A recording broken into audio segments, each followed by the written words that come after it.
Welcome to the Drop the Needle podcast, your backstage pass to the corporate jungle. I'm your host, Jim Allstott, and here, industry titans step up to the mic, sharing their epic journeys. We're hitting the high notes and the low notes of their careers, creating a symphony of success. This isn't just another interview show, it's where truth bombs are dropped and secrets are revealed. So grab your conductor's baton because who knows, this just might help you compose the next huge hit of your career. Are you ready? Let's go. That's right. Hi, everyone, and welcome back to the Drop the Needle podcast. I am your host, Jim Allstott, and I'm so happy you all decided to join us. As a matter of fact, I know you'll be happy you joined us because we have a one-of-a-kind guest with us today. Allow me to give you a little background on who we have with us. We have celebrity coach Jennifer Grace, who was named Miami's #1 life coach by New Times in both 2015 and 2017. She's a keynote speaker, radio host, Hay House author, whose book, Directing Your Destiny, was published in 2013. She's delivered a TEDx talk titled Why Mindfulness Should Be Just as Important as Math in Our School Systems. She's also worked with corporations as a mindset coach, where she's developed the program known as the CIJ Culture Catalyst Program. And some of her clients include companies like Prada, Facebook, Turner, HCI, Y-Code, and EO. Without further ado, ladies and gentlemen, please join me in welcoming Ms. Jennifer Grace. Hello. Thank you for having me on the show. Well, thank you for being here. I'm so happy you could make it today. This is fantastic. I'm excited. Me too. What a treat for everyone.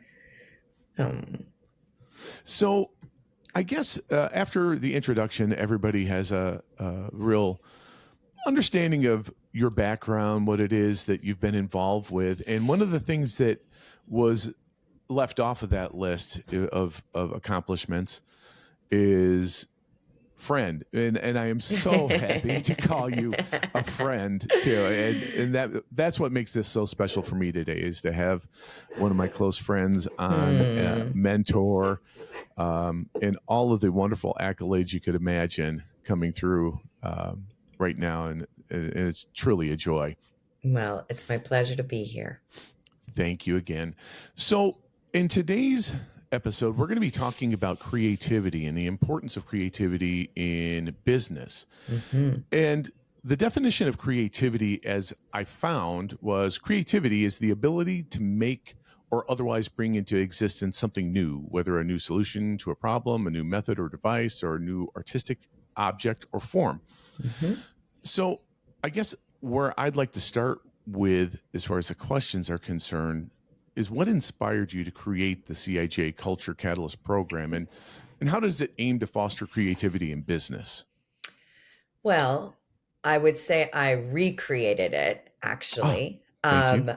The original course from Stanford University was developed by Dr. Michael Ray in 1979, and he originally wanted it at Stanford business students to have it because he saw them thinking so linearly.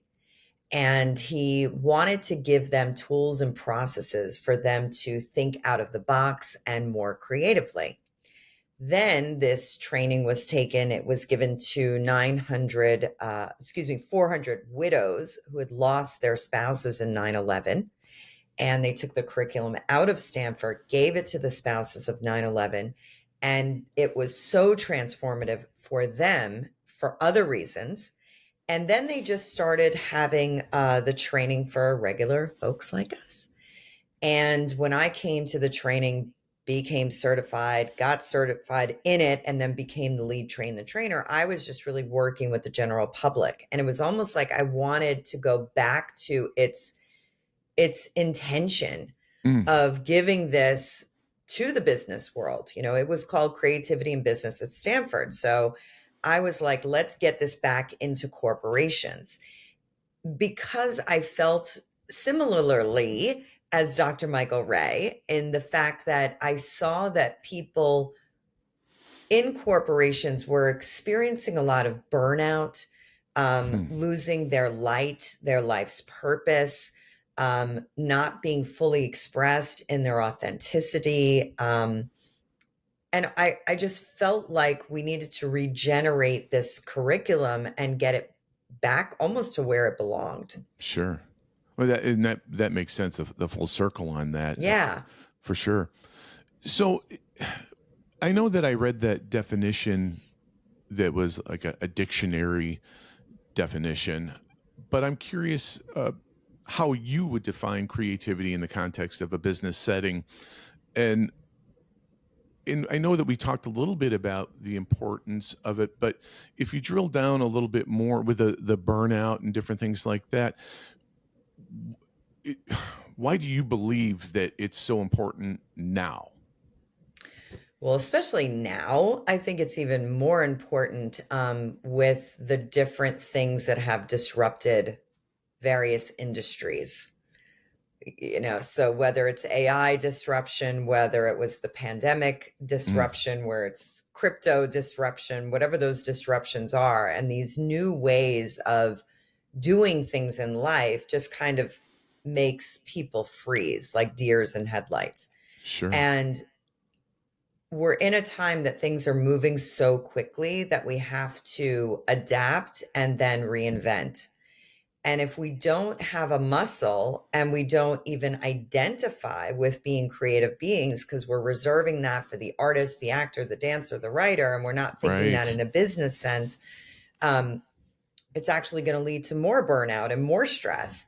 So, to empower people inside of corporations to really own their creativity and empower them to think, outside of the box and be able to move with the moment and come up with innovation and new ways of doing things, this is, what we need to move forward as a society.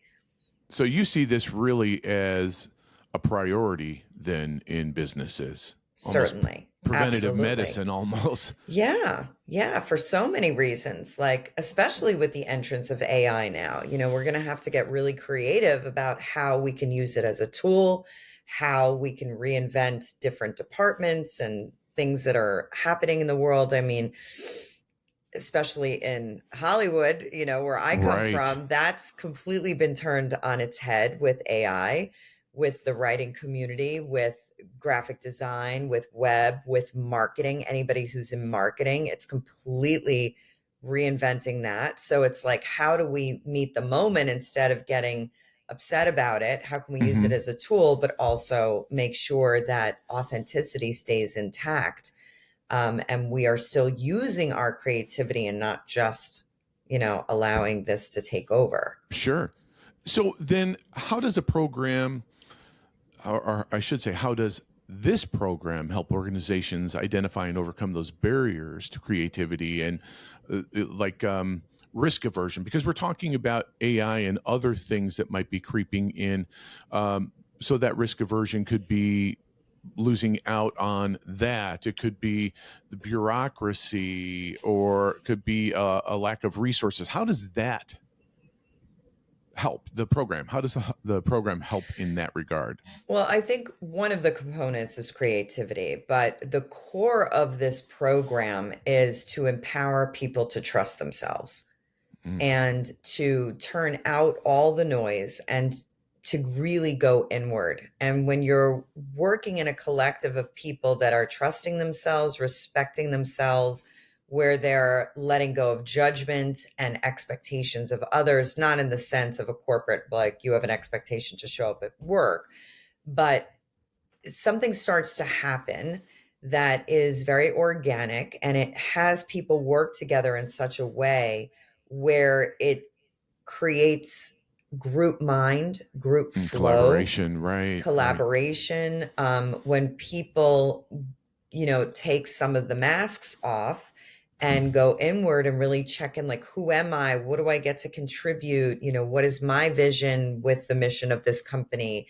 Many times we're just on autopilot. We're doing what we're doing, where we're getting what we're getting. And when there's a disruption in an industry, we have to stop. We have to Right. stop, get clear, check in, and let go of the expectation of how it used to be so that we can reinvent how it's going to be. So you had just mentioned wearing masks, and I find that to be extremely interesting because I guess fortunately and unfortunately see on a regular basis, because I do work in a corporate environment regularly.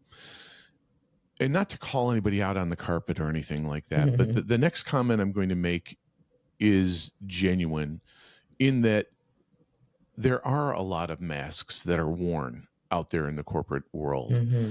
And it seems, I don't know why. I don't know why there's that need to feel that, okay, I've got to be somebody completely different. I've got to be this projection or this image that really isn't me. And I just find it incredibly interesting that that occurs. And you would think that as we progress in society and in humanity and in business and all of these other things, that there would be more clarity, more, getting rid of that fog of false or Yeah. falseness or whatever you want to call it. But it's pervasive, Yeah, it what I is. see. And I'm wondering, in your background and in your experiences, when you run into something like that, what do you think that's all about? Why is that? Well, I think people confuse the role for the mask, right? We have certain roles that we play. I'm going to be maybe one way as a mother, another way as a best friend running into my friend at college, another way when I'm presenting in front of a large audience. And then depending on the audience, I may play a different role. Mm-hmm. Um, and that's fine, right? We all have these different facets of who we are. But what the mask is about is really a lack of authenticity, of not, like you said, false, right? To Right. not be true. And there's a fascinating book. It's called The Culture Code. It studies the Yes. 7 most highest performing teams in the world, and the 3 things that they all have in common is that they're vulnerable with each other, they're authentic with each other, and they use their creativity. So this is precisely what, coming up in the last whatever 50 years, there's been this context of what it's supposed to be like, but yet these barriers are being broken and these teams are creating extraordinary results that are really actually doing quite the opposite of that. And it's interesting. So I love that we're talking like this because when we're talking about something and it's not a scripted event or anything like that, we're able to get to some of the topics that a lot of people are dealing with right now as it Mhm. relates to their leadership teams and things of that Mhm. nature.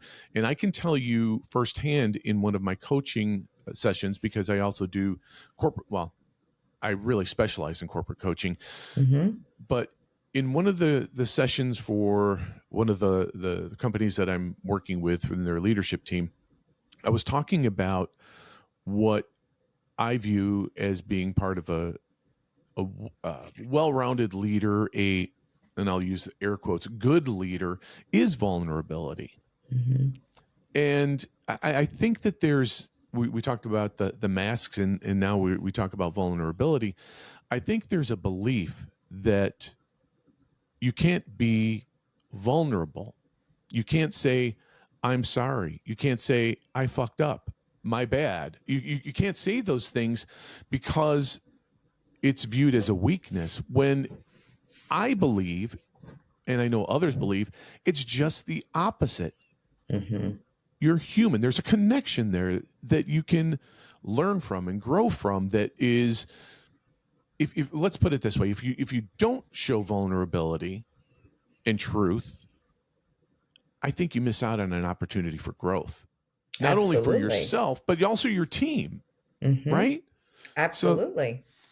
And I think this is why, there's so much problems in many industries with retention, is yes. because people are not willing to be vulnerable with each other and they're not feeling that connection. And when people feel connected to the other people that they work with, because think about this, we're at work more than we are at home in our waking hours. Mm-hmm. So people want to be happy at work. They want to be well at work. And part of wellness is connection. And if they're feeling a disconnection to their management, to their coworkers, there's no fulfillment.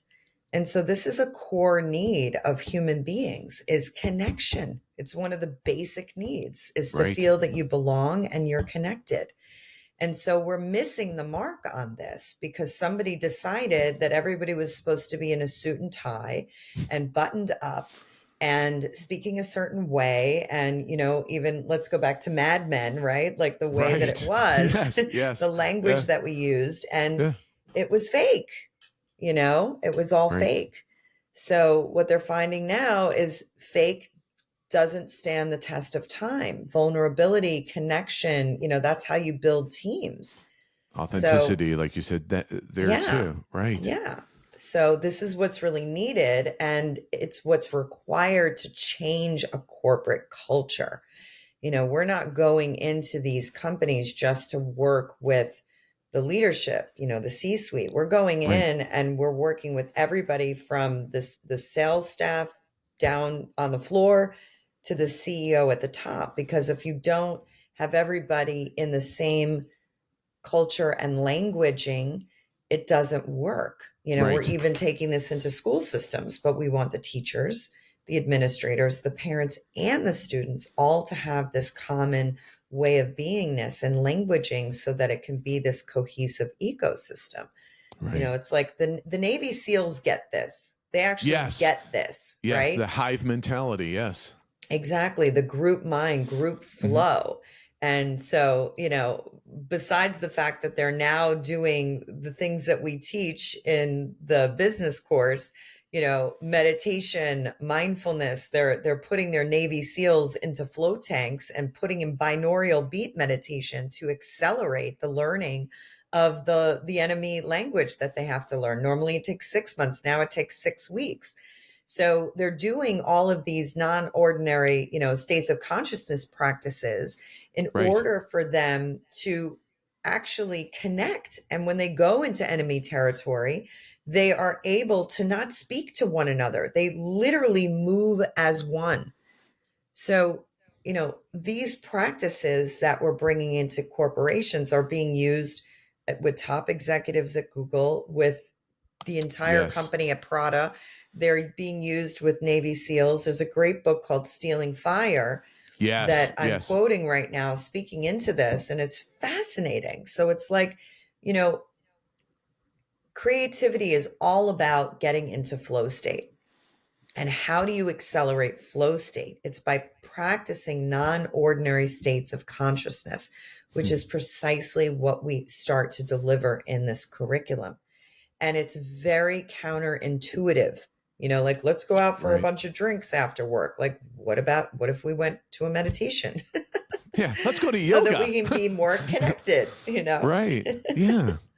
No, that makes, well, to me it makes sense having been involved with this for a while. But that was, you sparked the memory from the book. Stealing Fire. Stealing Fire. Yes, when they were talking about going to the mind gym, Yeah. the SEALs going to the mind gym, and one of the other authors, excuse me, that I listen to a lot, and I'm hesitant to say read because I get ribbed for listening to books on tape. That's my preferred method, or reading Me along too. with it as I listen, because I can do it. I can read a book doing anything then, Yes. driving, cutting the grass, what have you. But that's one of the things with Jocko Willink is another one of those subscribers to that, because Jocko Mm. was a U.S. Navy SEAL commander, and he talks about that and mindfulness and the importance of mindfulness. Because if let's say that they're out on the mission, and these are literally life and death situations, right, where we fantasize and we over dramatize our situations where we go, oh, that's killing me. Yeah, well, in their instance, it could, But that's when Yeah. they were talking about being mindful. You have to be present. What's going on right now, not what happened a few minutes ago Yep. or what might happen. You have to be aware of your surroundings. It's situational awareness. SA Mm-hmm. is what they talk about, and which Yep. is, again, mindfulness, right? That's Mm-hmm. being present. That's being right Yep. there, not moving forward, not moving backwards. You're in the moment and you're listening. Um, I'm sorry to get off on that tangent, but I mean, I love that conversation because Yeah. it's not woo woo, as you can see and No. hear from other organizations, including who is considered to be some of the baddest people on the planet, the SEALs, Yeah. are involved with this, involved Yep. with meditation, involved with all of these mindfulness trainings that I can't see. And I'm going to step up on my soapbox, so I might need a little help here. But I can't I can't see why corporations don't buy into the value sooner. I know that they are. Oh, there So are a lot. There are there many, many are. corporations, and more than ever after COVID, it just spiked up It really because did. Yeah. I feel like mental health finally took, center stage to say, hey, Right. people are not doing well and we need this. So we were seeing more during COVID, people wanting this for the burnout, the isolation, Yeah. because of lockdown and all of the things that were happening. Now I'm seeing it because so many industries were disrupted during COVID and different civil unrest and things that are going on in the world right now. And now I'm seeing it more coming in for the creativity Right. Right. and Because it's, innovation. Hmm. I think, is as far as I'm concerned, I don't think the creativity piece is just for sales or marketing. I think it No, also oh no. goes into, let's say, engineering, because we're Hmm. talking about research and development. If there's that stonewall or that creative block, it's not writer's block, but a creativity block, you're talking about this program being able to be a solution or provide some tools to get through that and Hmm. onto the next, and then perhaps avoid that in the future by employing these techniques that we're talking about. Yep. That's that's amazing. Yeah. And I'm stepping off my my soapbox now. So back to the ground floor. But I absolutely love that. So, in your experiences, what are the most common misconceptions about creativity in the workplace? Well, I think just going back to, oh, well, I'm not creative, just having that belief system, I'm not creative, so this isn't even for me, because many of us were in kindergarten, right, painting our finger painting Picasso, and an art teacher came up to us and says, oh, sweetie, I don't think you're an artist and you're not creative, go play sports. And so from 5 years on, we all, most of us identified as not creative because we have a distinction about that word in our minds. Actually, they did a study. They went across the US and they went into kindergarten classes and they said, who here's creative? And every kid raises their hands. Then they go to second grade, they go, who here's creative? Half the kids are raising their hands. And then in sixth grade, 3 kids are raising their hands. Mm, And so it's just really about redistinguishing the word creativity to not be just the artist, the actor, the dancer, the musician, although we love music. And right.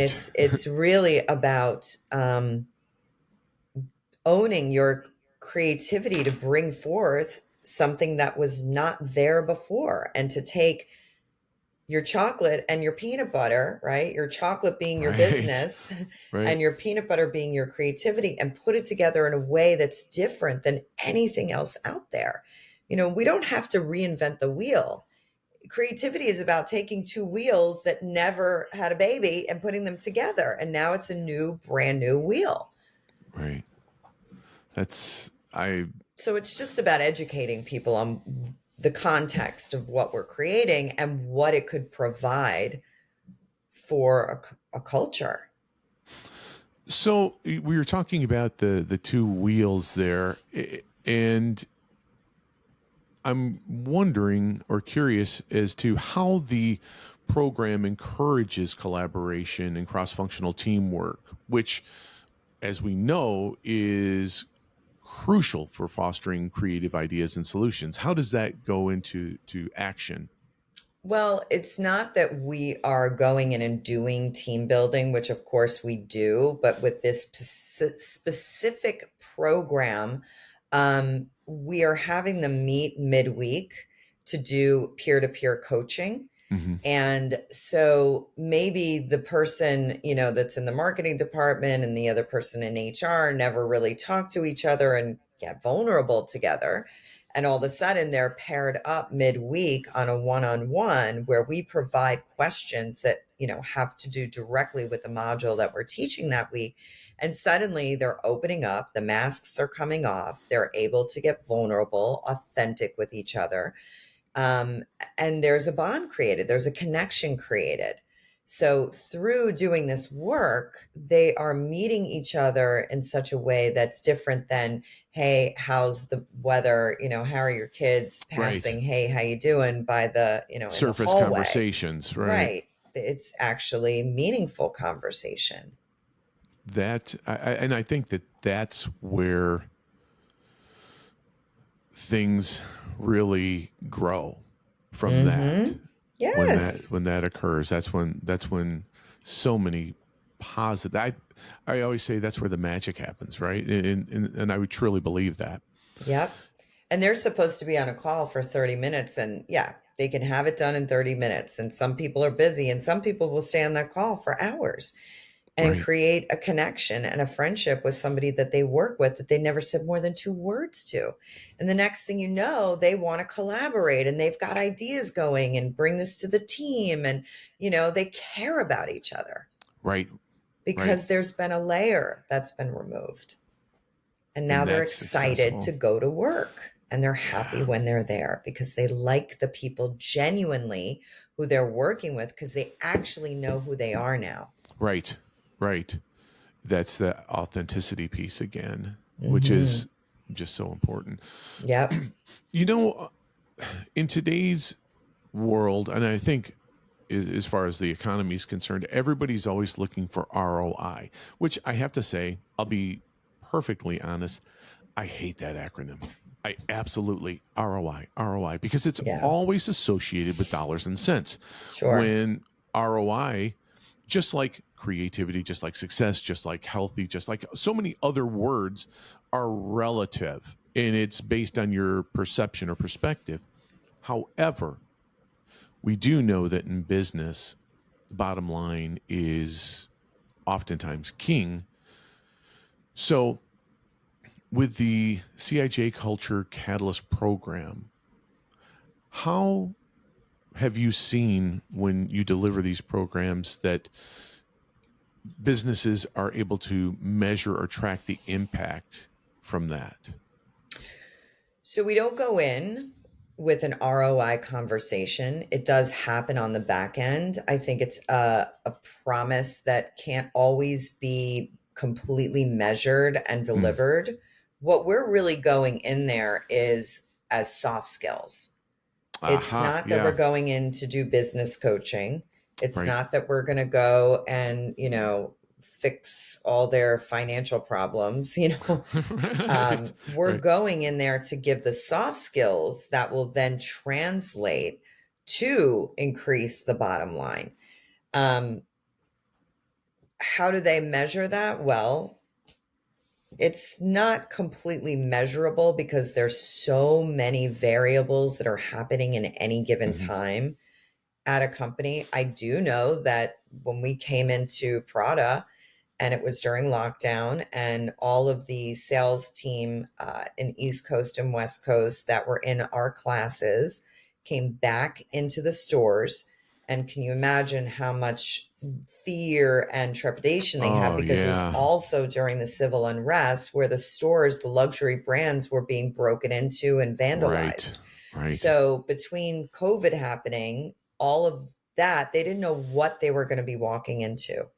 So retention was at an all-time high. People would normally quit at that time. They were staying and sharing that it was because of the mindfulness and emotional intelligence tools that were helping them overcome their fear and anxiety that was Mhm. actually having them stay.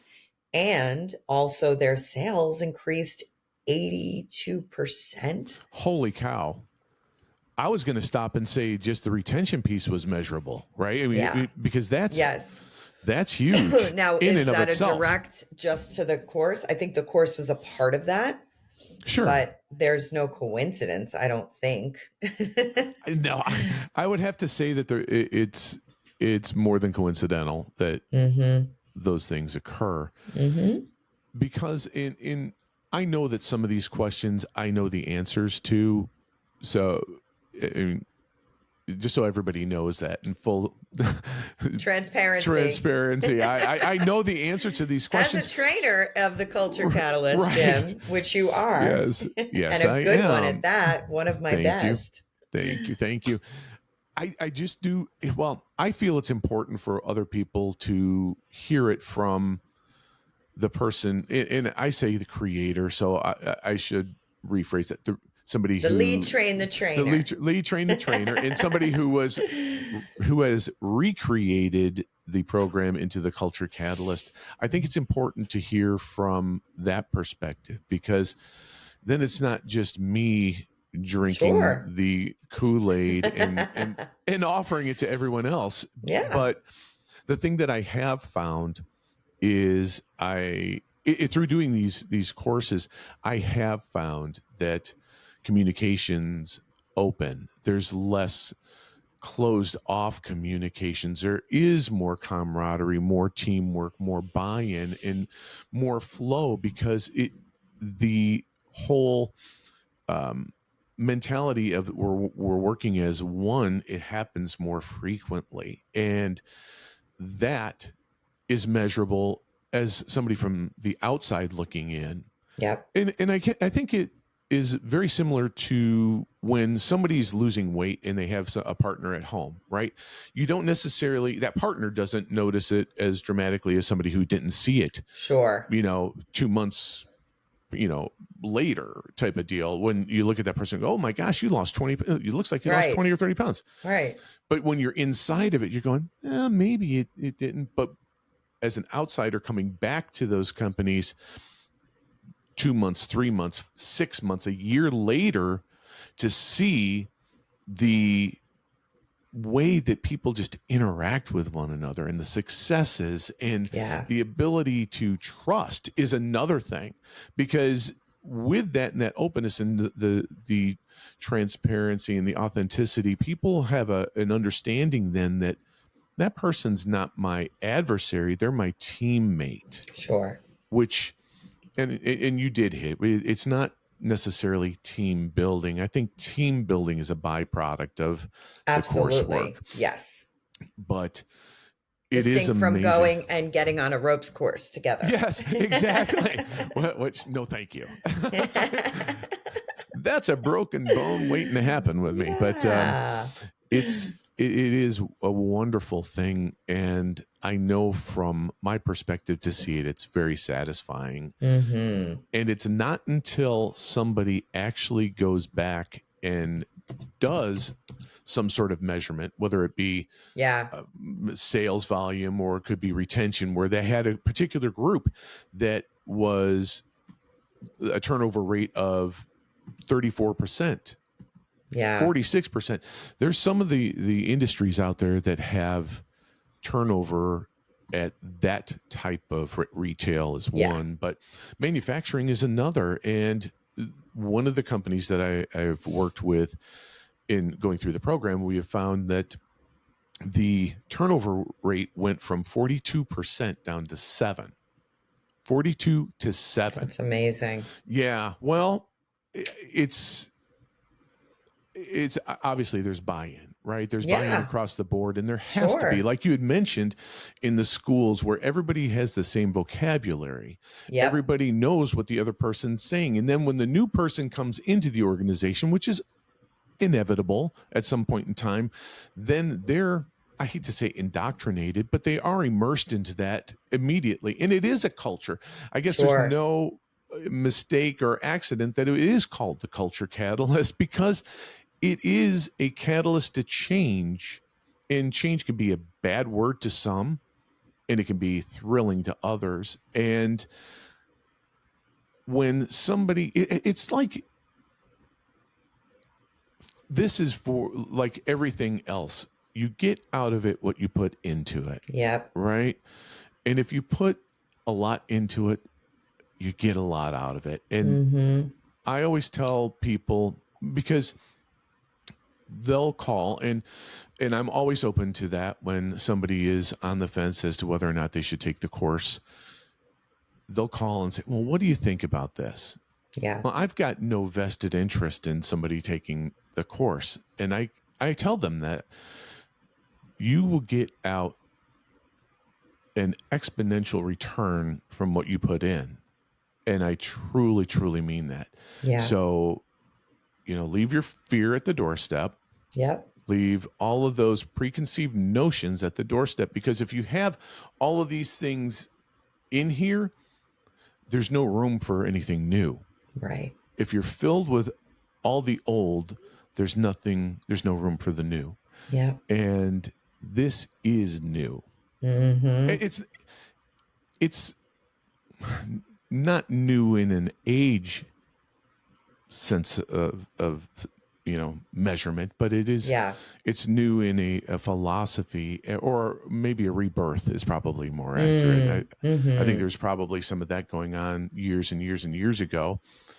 And like we mentioned in Mad Men and everything, I don't know when it was or why it was that all of a sudden it became so important, so vital to put on the bullshit front or mask that you're no longer a human being. You're no longer somebody who's open to ideas and different perspectives and everything else. So I just think it's well, it's it an amazing probably program. came from power and control. When they put us all behind desks and rang bells and put everybody, that's how it started. Just this conformity for people. Yeah. And here we are breaking out of that, Yes. breaking out of that mold now. And that's what this is about. And the people that are real pioneers, leaders of companies, they see that. And the ones that are just still stuck in the dinosaur age, they're not going to bring a program like this in, and they're going to stay where they are. Yeah. I was going to say that's sad when that happens, but it happens, right? It happens. You're not going to change everybody's idea or opinion on things, but this is one of those things that I started by saying, this is not woo woo. Actually, it was when we were talking about the Navy SEALs implementing these things, and even if it were, there's enough information and enough data out there that supports the success of these things. Yes. Right. Absolutely. So, I love it. It's been a life-changing experience for me. And I think it's probably one of the most rewarding things that I can ever hear from somebody that mentions that. Boy, that really changed my life. That changed my professional life. That changed my professional trajectory. I didn't realize that. Or even like how it affects them at home. Like I'm more present with my children. My relationship 100%. with my significant other is on fire and blooming again. Like that is unbelievable. And it's the family and the friends that usually notice, and they'll come in week 6 or 7, they'll go, I bumped into a friend of mine and they're like, you're different. You even look different. Did you get a new haircut? I don't have any hair. No, I'm smiling. Right. And thank you for mentioning that, because that's one of those things that I talk about that, as much as we'd like to compartmentalize things, it's impossible to compartmentalize things. There shouldn't be any work-life balance. It's work and life all together. Right. It's all one big thing. It's your life. Yeah. That I guess that's the key, right? Life in that. That's the connector. That's the Mm-hmm. bond. I love that. I absolutely love that. So as far as what's going on with you, do you have any new things that are in the works? Yes, actually, I'm very excited. I'm starting a book publishing company. Get out of here. Yes. How cool is that? That's awesome. Yeah, I'm really excited. As you know, I'm a Hay House published author, and I Right. work with authors, helping them write their books. And I saw a lot of my students struggling, um, because some of them wanted to become also Hay House published authors, or they wanted Yeah. to be with Random House or Penguin or Simon and Schuster. And what the climate is about right now is if you don't have at least 100,000 followers, they're not even going to acknowledge you Ugh. because they want authors that are going to help them sell books. So it's Right. becoming very, very difficult to be with one of the big five. So then there's the let me self publish, which is absolutely fine. But for some Mm-hmm. of my clients, they also want to be keynote speakers and have more credibility as a coach and an expert. And so, yes, being self published is admirable and in some circles, still not quite enough. Right. So there's this third choice that's opened up in the last 10 years called hybrid publishing. Hmm. And so it's still being distributed through a Simon and Schuster or a Penguin Random or Ingram Spark, but the independent publisher is not requiring the social media following that you get a literary Aha. agent. And Okay. so, it's helping really tremendous works of art get into the world. So I started a hybrid publishing company where we'll bring in an author, we'll edit their book, do a professional book cover, and then we will navigate and have it distributed through nationwide bookstores, in Barnes and Nobles, Wow. through a professional, one of the big five Wow. distribution, big pub houses. So it's called Raven and Grace Press. My business Awesome. partner's name is Raven. She's a book editor and a designer, graphic designer.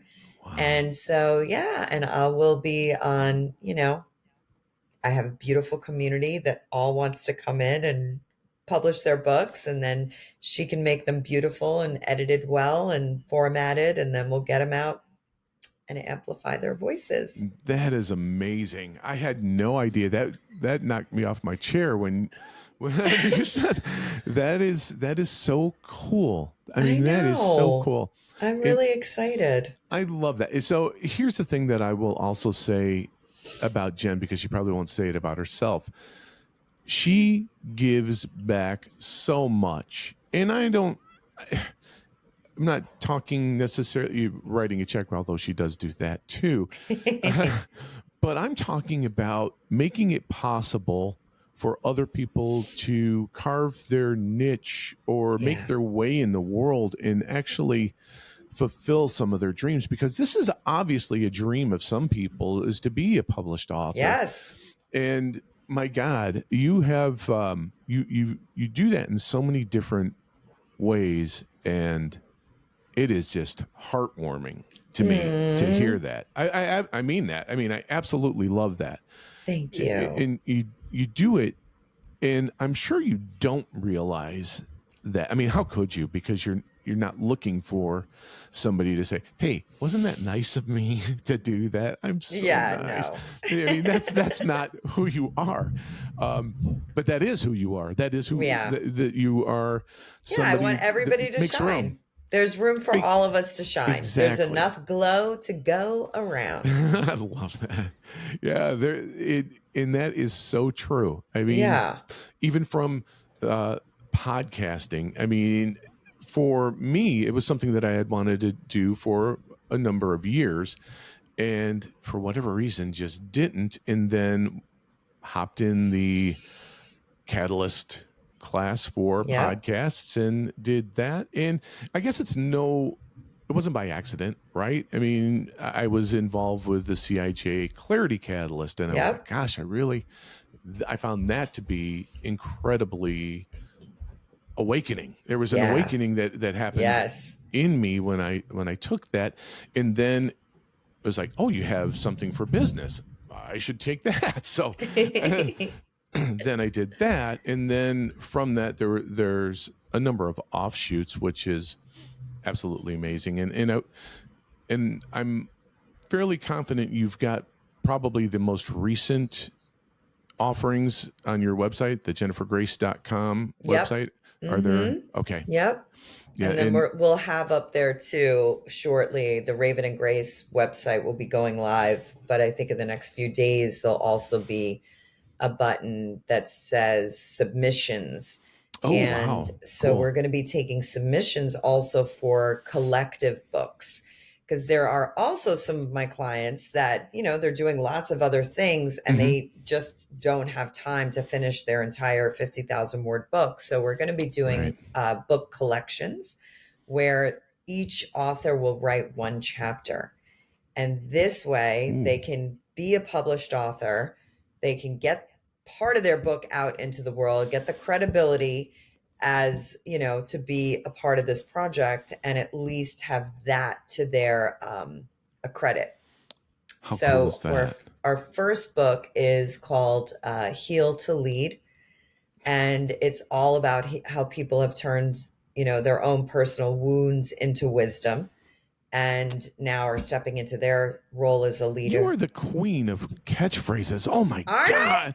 God Oh, I bless had you. another one. This is, and I'm also doing. Wounds to You're gonna have. wisdom. Ah. You're gonna need to like fly in for this, and we're starting actually a local event here in Nashville called Rhythm and Rhyme, and each month it'll be a different theme, kind of like Drop the Mic. We're reinventing Drop the Mic. It's called Rhythm and Cool. Rhyme, but it's songs, stories, or spoken word all about a certain theme. So our first theme is traumedy, how to laugh at Oh life's my God. biggest lessons. Oh my God. Yeah, I've been on fire creatively over the last few months, like just creating this new company, and it's always coming from having my ear to the ground and listening to my community. It's like, okay, we did the Clarity Catalyst. What's next? Now I want to get certified. What's Right. next? Okay, now I want to write a book like you, Jen, and do the pod. Okay, great. Now I need to get the book published, and now I'm having this brick wall. Okay, let me create this for you guys. And so I'm always just listening to what the needs are. I can't finish my book. Okay, let's do a collective book. And each Right. of the collective books is what I love the most. And to your compliment to me of being a giver is all the proceeds, instead of chopping it up between 20 different authors, will go to a certain charity. Love that. So yeah, we will not take the proceeds at our publishing company. We will donate them to a charity of choice that the people that are authoring the book together select and agree upon. Wow. How So that's, cool. yeah, Doggone it. That's awesome. That I'm is so so excited. awesome. So I'm like down the rabbit hole of, creating all of these flyers and photos and Mid-Journey and AI. I'm having a ball with all of that too. I'm like sucked in.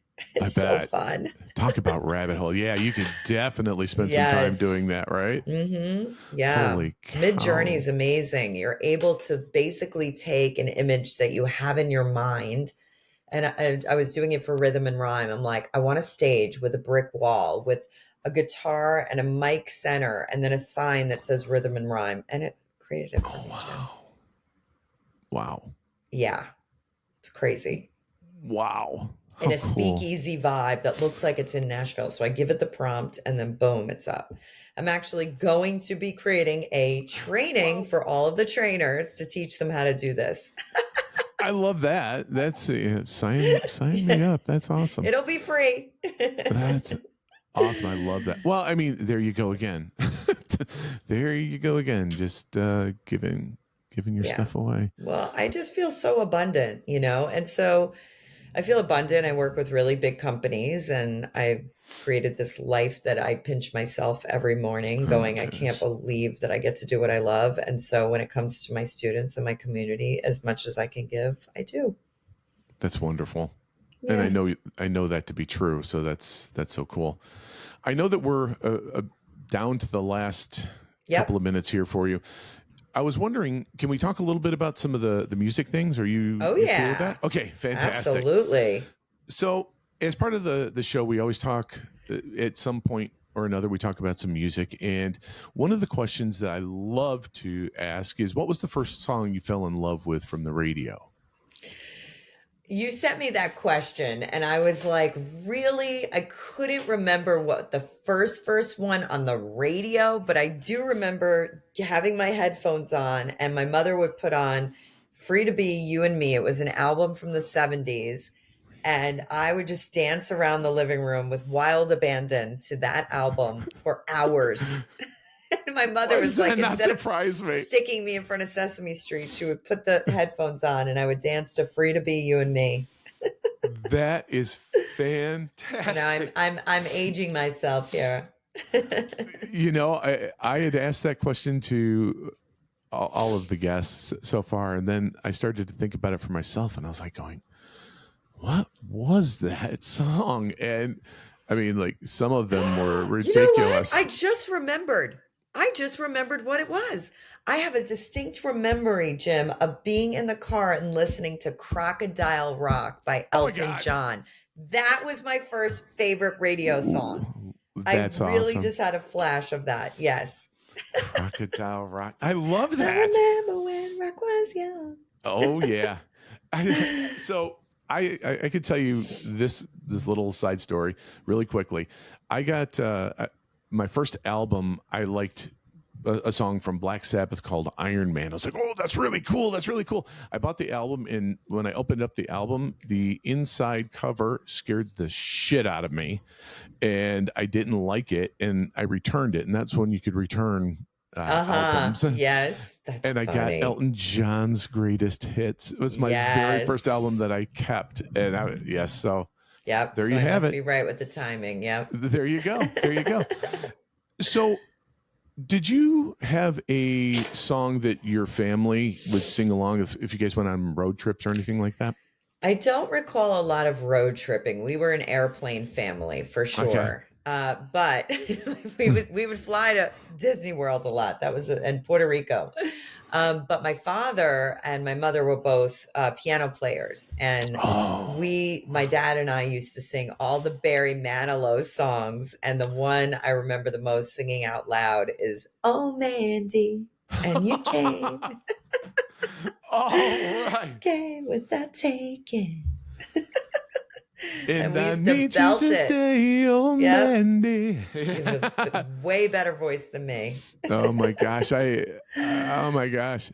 I think Yeah. everybody was exposed to Barry Manilow at one point Oh, yeah. or another in their life, especially like Totally. in my age group, and I'm Yeah. older than you. But yeah, man, Barry Yeah. Manilow had his day, that's for Oh, sure. yeah. So who's tops on your playlist right now? Taylor Swift, Morgan Oh, Wallen, Chris Stapleton. I'm living in Nashville now. I love heck my yeah. country artists, and I love my Tay Tay. Oh my gosh, yeah. But if I get She's like, uh, I don't know, if we're going out or something, I might be playing like Biggie and, you okay. know, that kind Okay. of That Brooklyn, vibe, yeah. back in the day, old school hip hop, Tribe Called Quest, and that was Oh my that was like my gosh. college days, my high school and college Beastie Boys, like all Yes. that stuff. Yeah. I love that. That was one of those things that we talked about on one of the episodes, and I cut it out. Was the exposure to the Beastie Boys when I was in college, Yeah. and oh my gosh, they were something. They were Yeah, they absolutely sure something. were. Uh-huh. So, so who you have your favorite artist is Taylor right now? Yes. Okay. Do you have a favorite song? I love the song Style, which isn't new, but I really love her new Midnight's album, and that song Maroon on it is really Mm. good. That's one of my favorites. And also Probably even though I love Taylor, I think my favorite song right now that Sev and I are playing like on repeat, my boyfriend and I, is You Should Probably Leave by Chris Stapleton. We are Wow. in love with this song right now, so we're always playing it. Well, Chris Stapleton is incredibly Oh talented, my and I know God. that you both have a connection with Mr. Roll too, and Jelly, Oh and yeah, Jelly Roll. yeah, Yep. and his right, and I hate to say rise to fame because it makes it sound like he's an overnight success, and the guy's been No, he is around for not. so A long, very long grinding it out. time. Well, yeah, they did the same thing to Lainey Wilson, Yeah. where she's an overnight success. She said, "Overnight success, my No. ass. I've been Exactly. doing this, grinding it out for the last 12 years, Yep. Yep. playing for free." But Exactly. anyway, I want to say thank you again. I really truly mean it from the bottom of my heart. This has been a Mm. wonderful time, and the hour has gone so This quickly. is so much fun, Jim. Thank you for having me on the show. Oh, it's my pleasure, Jen.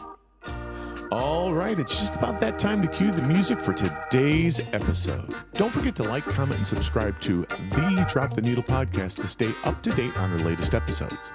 I'd also like to take a moment to thank everyone for tuning in today. And I hope you enjoyed this episode of the Drop the Needle podcast.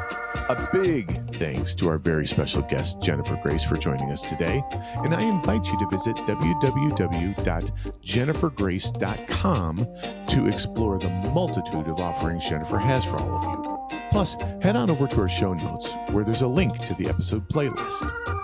All right, my Drop the Needle posse, like Billy Joel says, from the highs to the lows to the end of the show, this is the end of our show. Until next time, this is Jim Allstott wishing you infinite health, happiness, and the perfect playlist for your life. Thank you again for being the best part of us. Catch you next time.